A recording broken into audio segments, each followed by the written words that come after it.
Hello, I am दीपक त्यागी। एक बार फिर आपका स्वागत है आपके अपने चैनल अध्यात्म एजुकेशन पॉइंट में। जैसा कि आप जानते हैं कि लास्ट वीडियो में मैंने जो था मैट्रिक्स का इंट्रोडक्शन दिया था। आज मैं उसके टाइप्स ऑफ मैट्रिक्स और उसके कुछ ऑपरेशंस के बारे में बताऊंगा। चलिए हम बात करते हैं टाइप्स ऑफ मैट्रिक्स की। तो मैट्रिक्स कई टाइप की होती है। सबसे पहले फर्स्ट नंबर रो मैट्रिक्स।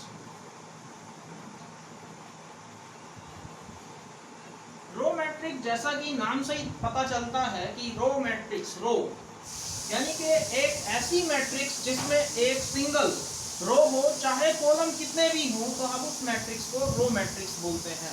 जैसे एग्जांपल से समझे, मान लो हमने ले लिया 1 2 3, एक मैट्रिक्स जनरेट कर दी A इक्वल टू। जैसा मैंने बताया था कि मैट्रिक्स को हमेशा एक कैपिटल लेटर से ही डिनोट करते हैं, तो हमने लिखा A मैट्रिक्स में 1 2 3।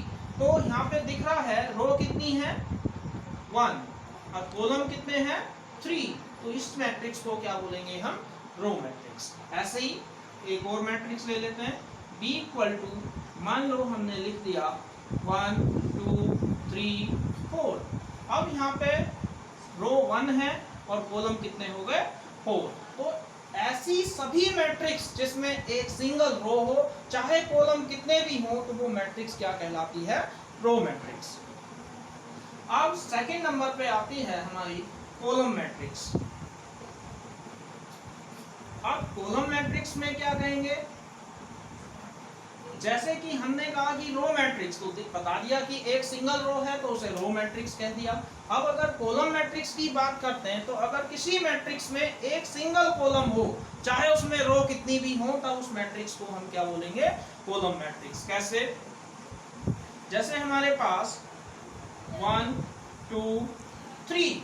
अब यहाँ पे दिख रहा होगा कि जैसे मान लो मैंने इसे A से डिनोट किया, तो रो 1 रो 2 रो 3 और कॉलम 1, तो इसका ऑर्डर हुआ 3 क्रॉस 1। क्योंकि यहाँ पर जो मैट्रिक्स है वो एक ऐसी मैट्रिक्स है जिसमें एक सिंगल कॉलम है, चाहे रो कितनी भी हो जाए। अब जैसे B में लिख दिया, मान लो मैंने लिखा A B C D। अब यहाँ पे रो हो गई 4 और कॉलम हुआ 1। तो ऐसी सभी मैट्रिक्स जिसमें एक कॉलम हो और रो चाहे कितनी भी हो, तो उसे हम क्या बोलते हैं, कॉलम मैट्रिक्स। क्लियर होगा, रो मैट्रिक्स जिसमें एक सिंगल रो हो, कॉलम मैट्रिक्स जिसमें एक सिंगल कॉलम हो। थर्ड मैट्रिक्स की बात करते हैं। थर्ड मैट्रिक्स आती है स्क्वायर मैट्रिक्स। अब स्क्वायर मैट्रिक्स की बात करें तो नाम से ही पता चल रहा है स्क्वायर। स्क्वायर का मतलब एक ऐसी मैट्रिक्स जिसमें नंबर ऑफ रोज हमेशा नंबर ऑफ कॉलम्स के इक्वल हो। कि एक ऐसी मैट्रिक्स जिसमें हमारे रो, नंबर ऑफ रोज और नंबर ऑफ कॉलम्स हमेशा सेम होती है, तो ऐसी मैट्रिक्स को हम स्क्वायर मैट्रिक्स कहते हैं। जैसे A इक्वल टू ले लिया 1 2 3 4, तो ये है हमारी, जैसे यहाँ पे 2 रोज हैं और 2 ही कॉलम है, तो ये हो गई 2 क्रॉस 2, यानी कि स्क्वायर है तो इसका मतलब MB2 और NB2। अगर हम सेम B इक्वल टू ले लें, तो यहाँ पे आ जाएगा 1 2 3 4 5 6 7 8 9। अब जैसे यहाँ दिख रहा है कि यहाँ पे 3 रोज हैं और 3 कॉलम है, तो ऐसी मैट्रिक्स को हम क्या बोलते हैं, स्क्वायर मैट्रिक्स। अब जब हम बात करते हैं मेनली, जैसे मैंने कहा रो मैट्रिक्स एक ऐसी मैट्रिक्स जिसमें सिंगल रो हो, कॉलम मैट्रिक्स जिसमें सिंगल कॉलम हो, और स्क्वायर मैट्रिक्स जिसमें रो और कॉलम दोनों सेम हो, तब हम ऐसी मैट्रिक्स को स्क्वायर मैट्रिक्स कहते हैं। अब नेक्स्ट आ जाता है फोर्थ में डायगोनल मैट्रिक्स।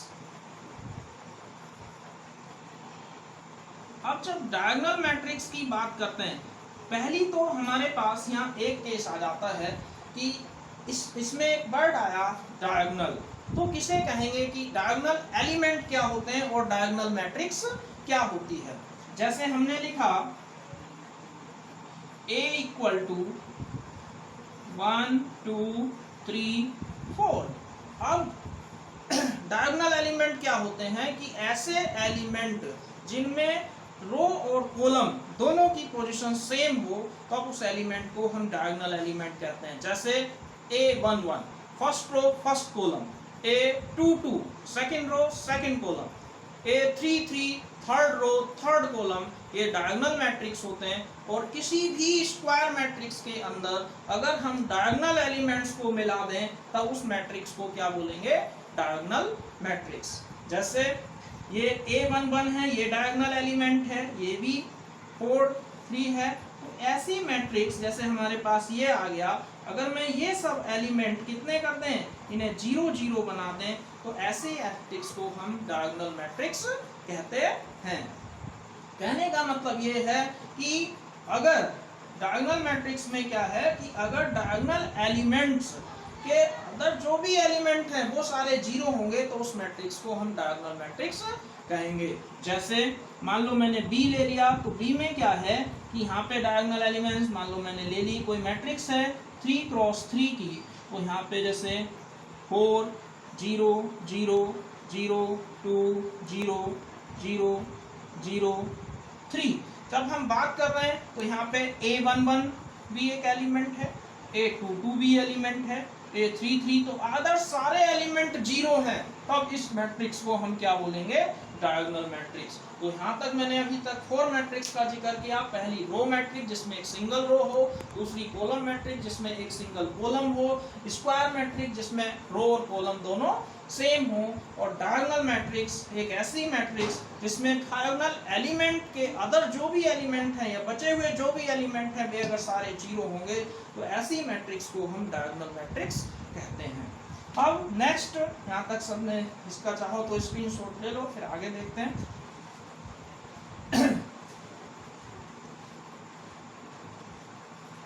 अगला आइडेंटिटी मैट्रिक्स।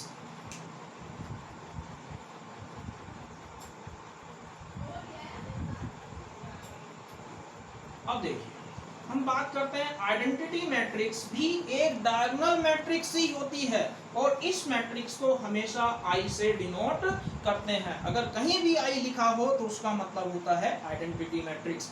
अब आइडेंटिटी मैट्रिक्स क्या होगी, एक ऐसी डायगोनल मैट्रिक्स जिसके डायगोनल एलिमेंट 1 1 होते हैं उस हमें आइडेंटिटी मैट्रिक्स कहते हैं। जैसे एक स्क्वायर मैट्रिक्स होगी, हमेशा एक स्क्वायर मैट्रिक्स ही होगी, जैसे 1 0 0 1, तो ये जैसे 1 1 भी 1 और 2 2 भी 1, तो अदर एलिमेंट 0 है तब इस मैट्रिक्स को हम आइडेंटिटी मैट्रिक्स बोलेंगे। इसका ऑर्डर 2 क्रॉस 2, ऐसे ही सेम मुझे अगर मान लो 3 क्रॉस 3 की मैट्रिक्स बनानी है तो 1 0 0 0 1 0 0 0 1, तो ये मैट्रिक्स हुई 3 क्रॉस 3 की मैट्रिक्स। तो इस मैट्रिक्स को हम आइडेंटिटी मैट्रिक्स बोलते हैं। मेरे ख्याल से सबको क्लियर होगा कि एक ऐसी मैट्रिक्स जिसमें डायगोनल एलिमेंट 1 1 हो और अदर सारे एलिमेंट 0 हो तो उस मैट्रिक्स को आइडेंटिटी मैट्रिक्स कहते हैं। नेक्स्ट अगली आती है हमारे पास ट्रायंगुलर मैट्रिक्स।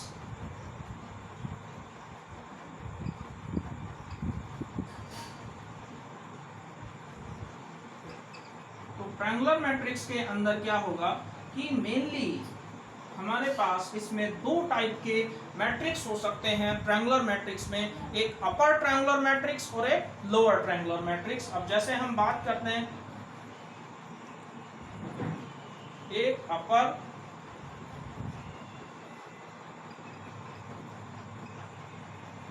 मैट्रिक्स और एक लोअर।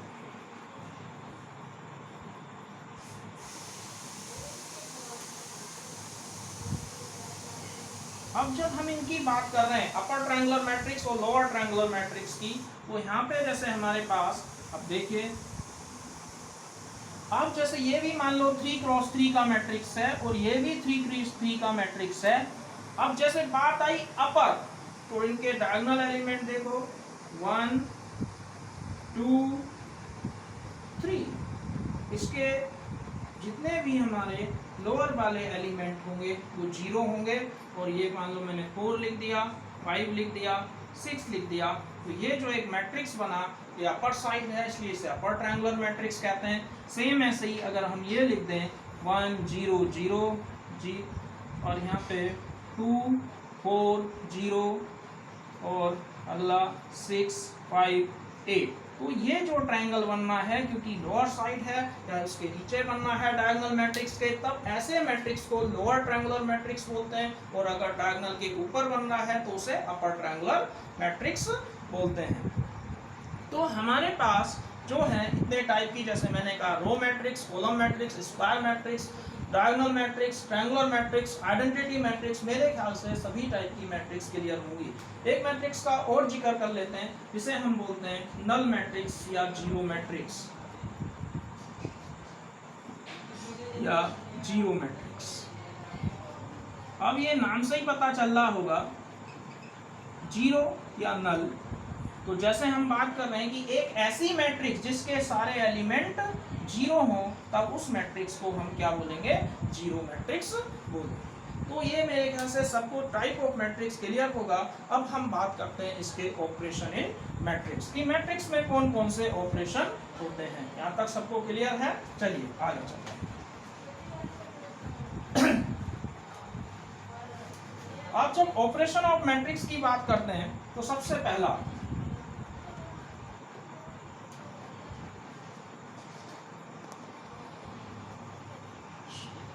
इन मैट्रिक्स, तो जब हम मैट्रिक्स में ऑपरेशन की बात करते हैं, जैसे हमें सबको आता है एडिशन, सब्ट्रैक्शन, मल्टीप्लिकेशन, ट्रांसपोज। तो मेनली यहाँ पे 4 टाइप के ऑपरेशन हैं।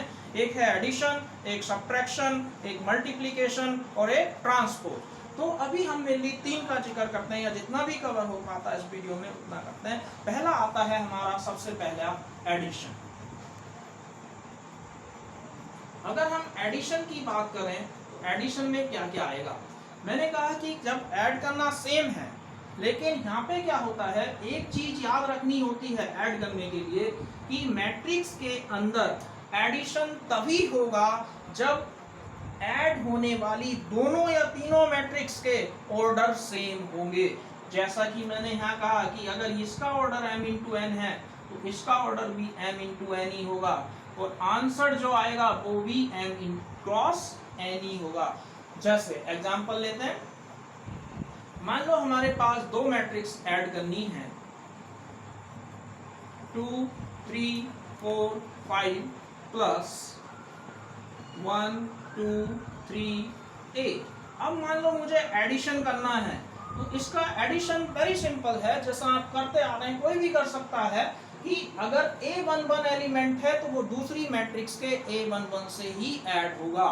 जैसे 2 + 1, यहाँ पे 3 + 2, जैसे 1 1 1 1 से, 1 2 1 2 से, 2 1 2 1 से, और 2 2 2 2 से।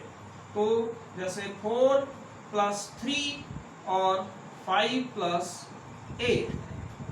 अब 2 + 1 3 और 3 + 2 5, 4 + 3 7, 5 + 8 13। मेरे ख्याल से अब देखिए यहाँ पे, जैसे मैंने कहा था कि एडिशन तभी होता है जब उनके ऑर्डर सेम होते हैं। जैसे इसका ऑर्डर 2 × 2, इसका भी 2 × 2। ऐसा नहीं है हमेशा एडिशन स्क्वायर मैट्रिक्स का भी होगा, एडिशन किसी भी मैट्रिक्स के हो सकते हैं, लेकिन उनके ऑर्डर सेम होने चाहिए। जैसे ये 2 × 2, ये भी 2 × 2। अब जैसे मैंने कहा कि एडिशन तभी होता है जब ऑर्डर सेम हो और उनका एलिमेंट करस्पॉन्डिंग एलिमेंट से ऐड होगा। मेरे कहने का मतलब ये है कि 1 1 1 1 के साथ, 1 2 1 2 के साथ, 2 1 2 1 के साथ, और 2 2 2 2 के साथ। जैसे 2 + 1 3, 3 + 2 5, 4 + 3 7, 5 + 8 13। तो यहाँ पे जो हमारा ऑर्डर निकल के आया वो भी कितना आया? 2 × 2। तो जैसे A + B = C, m × n, m × n, m × n, 2 × 2, 2 × 2, 2 × 2।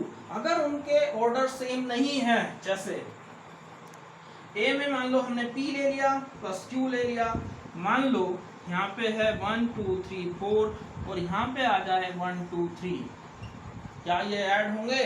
तो नहीं होंगे। क्यों? क्योंकि इसका ऑर्डर 2 × 2 और इसका ऑर्डर 1 × 3। तो जब इन दोनों के ऑर्डर ही सेम नहीं है तो ऐसी मैट्रिक्स को हम ऐड नहीं कर सकते। तो मैट्रिक्स वही तभी ऐड होंगी जब उनके ऑर्डर सेम होंगे। नेक्स्ट अब हम बात करते हैं किसकी, सब्ट्रैक्शन। तो जैसे हम एडिशन करते हैं वैसे ही सेम सब्ट्रैक्शन भी करते हैं। जैसे हमारे पास मेनली हमें यही देखते हैं a minus B equal to C. तो a का ऑर्डर अगर m क्रॉस n है, इसका ऑर्डर भी m क्रॉस n है, तो इसका ऑर्डर भी m क्रॉस n ही आएगा। मेनली सेम एडिशन की तरह ही सब्ट्रैक्शन भी होता है, लेकिन वो एडिशन और सब्ट्रैक्शन तभी हो सकते हैं जब उन दोनों के ऑर्डर सेम हो।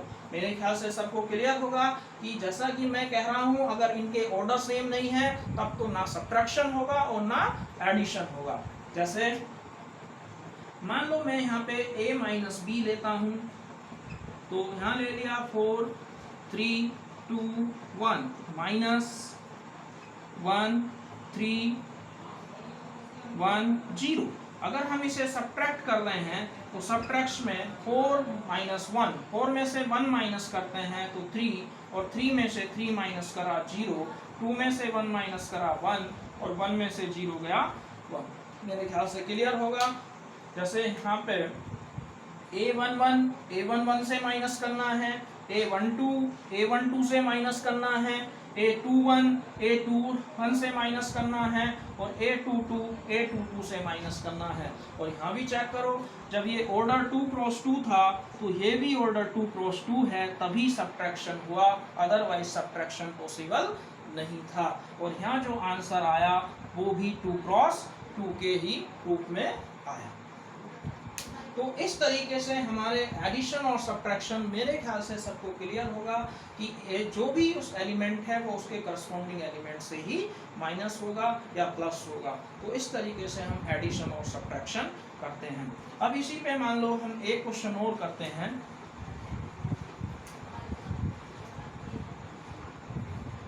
जैसे मान लो हमारे पास क्वेश्चन है, if a equal to 2 1 3 4 and b equal to है 1 3 4 5। मान लो मुझे फाइंड करना है सबसे पहला 2a प्लस b, और सेकंड पार्ट में प्लस या माइनस करना है 3a माइनस b। तो जब हम इस तरीके के क्वेश्चन सोल्व करते हैं तो यहाँ पे सॉल्यूशन देखो। सबसे पहले मुझे क्या निकालना है, 2a प्लस b। तो पहले लिखेंगे 2a प्लस b, तो 2 एक मैट्रिक्स लिख देंगे, कौन सी, क्योंकि यहाँ 2 से कौन मल्टीप्लाई कर रहा है, a, तो 2 की a है, यानी कि 2 1 3 4 प्लस b को लिखेंगे 1 3 4 5।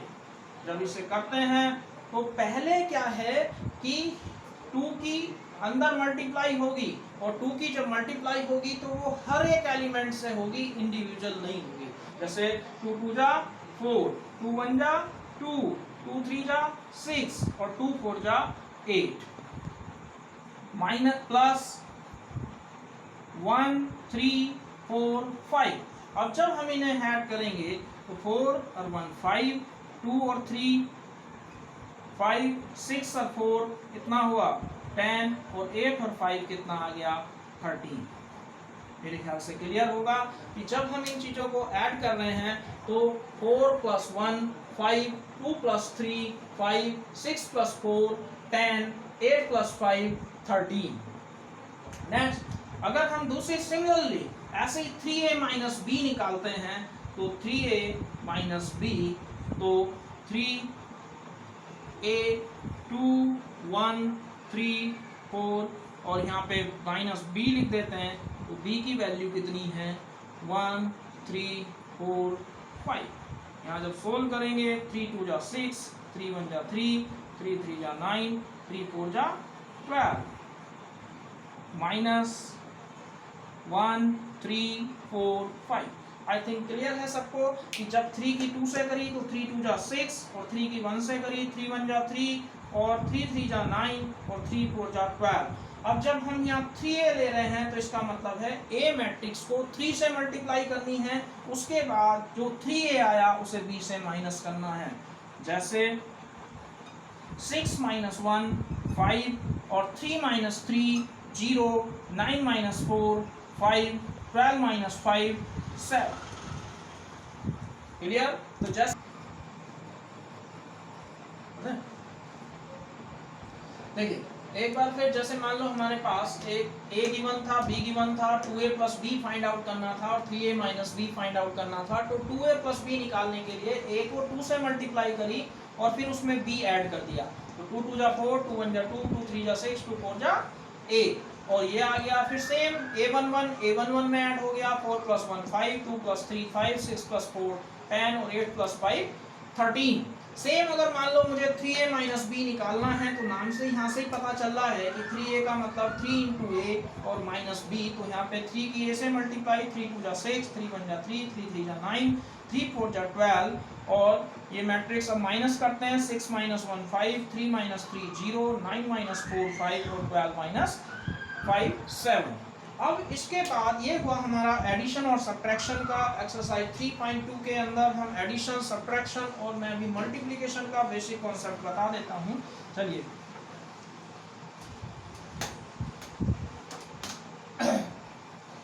अब हम बात करते हैं मल्टीप्लिकेशन की।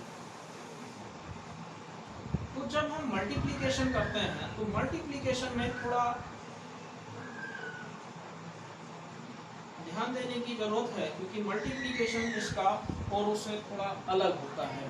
जैसे हमें ए बी इक्वल टू अगर सी है, ए बी इक्वल टू सी है, तो ये ए और बी दो मैट्रिक्स हैं जो आपस में मल्टीप्लाई कर रही हैं, लेकिन इनकी मल्टीप्लाई तभी पॉसिबल होगी जब इनके ऑर्डर इस ऑर्डर में होंगे। जैसे मान लो ये m क्रॉस n, इसका ऑर्डर n क्रॉस p होना चाहिए। यानी कि मेरे कहने का मतलब ये है कि अगर पहले मैट्रिक्स की कॉलम दूसरे मैट्रिक्स की रो के इक्वल होगी तब तो मल्टीप्लाई होगी, अदरवाइज मल्टीप्लाई नहीं होगी। जैसे इसकी column number of column n और इसमें नंबर ऑफ रो n, अगर ये दोनों चीजें सेम हैं तब मल्टीप्लाई होगी, अदरवाइज मल्टीप्लिकेशन नहीं होगी। अब जो नई मैट्रिक्स जनरेट होगी उसका ऑर्डर आएगा m क्रॉस p। तो m क्रॉस p, जैसे अब एक एग्जांपल से समझते हैं कैसे। मान लो a और b दो मैट्रिक्स हैं, ये है 1 2 3 4 और यहाँ पे 2 1 3 1। जब यहाँ पे देखो इसका ऑर्डर 2 क्रॉस 2 और इसका ऑर्डर भी 2 क्रॉस 2, जब इन दोनों की मल्टीप्लाई करते हैं तो यहाँ पे नंबर ऑफ कॉलम्स 2 हैं और इसमें नंबर ऑफ रोज 2 हैं, तभी मल्टीप्लाई होगी, अदरवाइज मल्टीप्लाई नहीं होगी। एक बार फिर से, मल्टीप्लिकेशन के रूल के लिए या मल्टीप्लाई करने के लिए सबसे पहले यह देखना जरूरी है कि मल्टीप्लाई होगी भी या नहीं होगी, क्योंकि कभी कभी ऐसा भी होता है कोई क्वेश्चन में मल्टीप्लाई नहीं भी होती, या हम वहाँ लिख देते हैं कि मल्टीप्लिकेशन इज नॉट पॉसिबल। जैसे यहाँ पे दिख रहा होगा कि इसका ऑर्डर m क्रॉस n, इसका n क्रॉस p, अगर इसकी नंबर ऑफ कॉलम्स इसके नंबर ऑफ रोज के इक्वल हैं तब तो मल्टीप्लाई होगी, अदरवाइज। और जो नया ऑर्डर आएगा वो पहले की रो और दूसरे के कॉलम के इक्वल होगा। अब मल्टीप्लाई चलती कैसे है? मल्टीप्लाई जैसे यहाँ एलिमेंट आएगा a11, a12, a21, a22, तो जब हम 1 1 की बात कर रहे हैं तो इसका मतलब है फर्स्ट रो फर्स्ट कॉलम से मल्टीप्लाई करेगी, और 1 2 का मतलब फर्स्ट रो सेकंड कॉलम से मल्टीप्लाई करेगी, और सेकंड रो फर्स्ट कॉलम से मल्टीप्लाई करेगी, और सेकंड रो सेकंड कॉलम से मल्टीप्लाई करेगी। कैसे? जैसे मैंने कहा फर्स्ट रो फर्स्ट कॉलम, तो ये फर्स्ट रो है फर्स्ट कॉलम, इनके करस्पॉन्डिंग एलिमेंट आपस में मल्टीप्लाई करेंगे और फिर ऐड कर देंगे। जैसे 1 की मल्टीप्लाई 2 से होगी प्लस 2 की मल्टीप्लाई 3 से होगी। जैसे 1 की 2 से, क्योंकि ये करस्पॉन्डिंग है 1 2 से 2 3 से और दोनों ऐड। फिर सेम पहली रो दूसरा कॉलम 1 की 1 से मल्टीप्लाई और 2 की भी 1 से मल्टीप्लाई। ये हो गया हमारा फर्स्ट रो फर्स्ट कॉलम। अब सेकंड रो यहाँ कहता है फर्स्ट कॉलम, तो सेकंड रो फर्स्ट कॉलम 3 2 जा 3 क्रॉस 2 या 3 इंटू 2 प्लस 4 इंटू 3। अब इसकी इससे 3 1 जा 3 प्लस 4 1 जा 4। देखिए एक बार फिर, जब हम इसकी पहली रो पहले कॉलम को तो 1 क्रॉस 2 1 इंटू 2 2 इंटू 3, फिर दोनों ऐड करेंगे। फिर ऐसे ही similarly first row second column को मल्टीप्लाई करेंगे, 1 1 जा 1 और 2 1 जा 2।